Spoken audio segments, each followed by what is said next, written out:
Hi friends, मी सोनाली। आजच्या व्हिडिओमध्ये तुम्हा सर्वांचं स्वागत आहे। तर चला आजच्या रेसिपीकडे वळूयात। तर आज आपण न बेसन न रवा तर आज आपण ढोकळा पाहणार आहोत, तोही एकदम मऊसूत आणि स्पॉन्जी असा। तर चला रेसिपीला सुरुवात करूयात।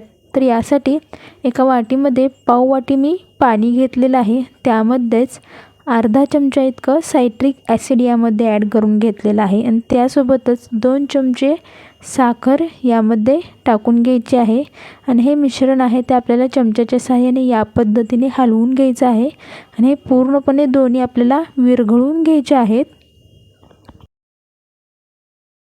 एक कटोरी घेतलेली आहे आणि या कटोरीमध्येच तर या ठिकाणी मी 1 कप इतकं तांदळाचं पीठ आहे ते या बाउलमध्ये ॲड करून घेतलेलं आहे। तांदळाचं पीठ आहे ते व्यवस्थित असं मी चाळून घेतलेलं आहे। तर यानंतर यामध्ये मी चवीनुसार मीठ टाकून घेते। 1 कप तांदळाच्या पिठाला आपण अर्धा कप इतकं दही यामध्ये ॲड करून घेतलेलं आहे आणि त्यासोबतच अर्धा कप इतकं पाणी यामध्ये ओतून घेणार आहोत आणि याला व्यवस्थित असं मिक्स करून घ्यायचं आहे।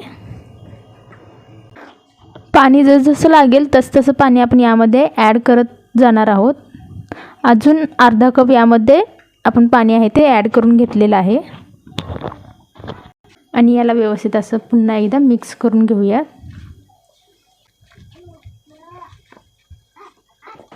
व्यवस्थित असं मिक्स करून घेतलेलं आहे। यामध्ये कुठेही गुठळ्या वगैरे आपल्याला ठेवायच्या नाहीत।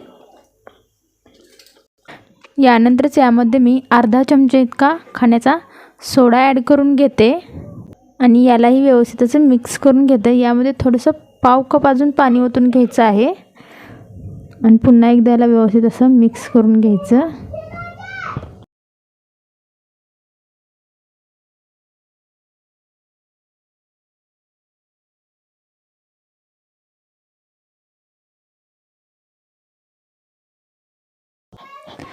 यानंतरच यामध्ये आपण हे जे साखर आणि सायट्रिक ॲसिडचं पाणी केलं होतं ते यामध्ये ॲड करून घेतलेलं आहे आणि आता पुन्हा एकदा आपल्याला याला व्यवस्थित असं मिक्स करून घ्यायचं आहे।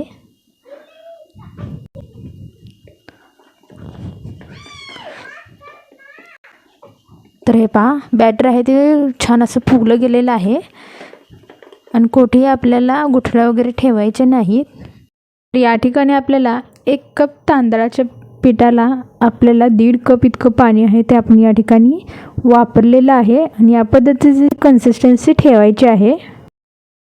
बॅटर आहे ते तयार झालेलं आहे। त्यासोबतच दुसऱ्या बाजूला या ठिकाणी एका ताटाला मी तेल लावून घेतलेलं आहे आणि त्यामध्येच आपण हे बॅटर आहे ते ओतून घेणार आहोत।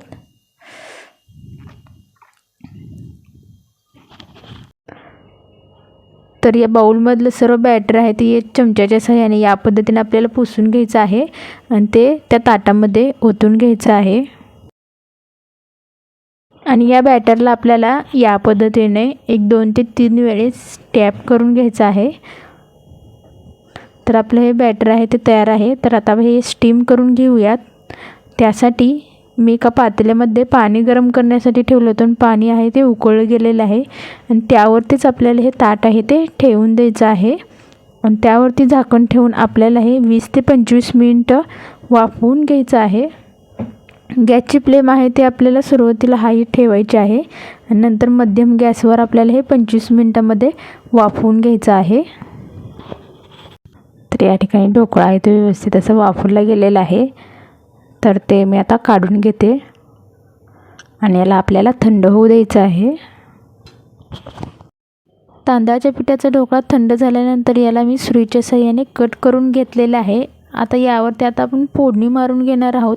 यासाठी पातेल्यामध्ये मी थोडंसं तेल ठेवलेलं आहे गरम करण्यासाठी। त्यामध्येच मोहरी टाकून घेतलेली आहे, कढीपत्ता आणि मिरची टाकून याला व्यवस्थित असं मिक्स करून घेतलेलं आहे। त्यासोबतच कोथिंबीर ॲड करून यामध्ये मी पाणी ओतून घेते आणि पाण्याला आपल्याला छानशी उकळी आणायची आहे। यानंतर यामध्ये मीठ टाकून याला व्यवस्थित असं मिक्स करून घेतलेलं आहे आणि हे बॅटर आहे ते आपल्याला या ढोकळ्यावरती ओतून घ्यायचं आहे या पद्धतीने सर्व बाजूने।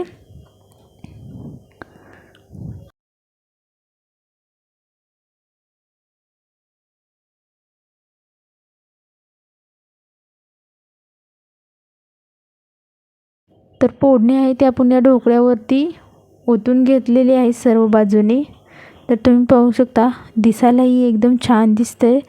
पांढरा शुभ्र असा तांदळाच्या पिठाचा ढोकळा आणि त्यावरती ग्रीन कलरची फोडणी, मिरची आणि कढीपत्ता, त्यासोबतच मोहरी, एकदम दिसायलाही छान दिसतंय।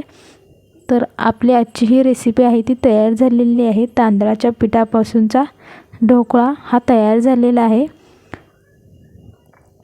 तुम्हाला कशी वाटली ही रेसिपी हे नक्की कमेंट करून सांगा आणि अशाच नवनवीन व्हिडिओंसाठी चॅनलला सबस्क्राईब करायला विसरू नका।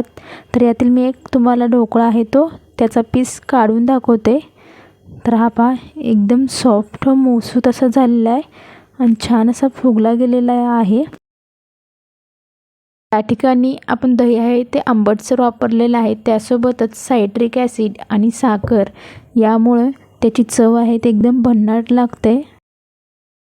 तर तुम्ही ही रेसिपी आहे ती नक्की ट्राय करून पहा। व्हिडिओ पाहिलात त्याबद्दल धन्यवाद।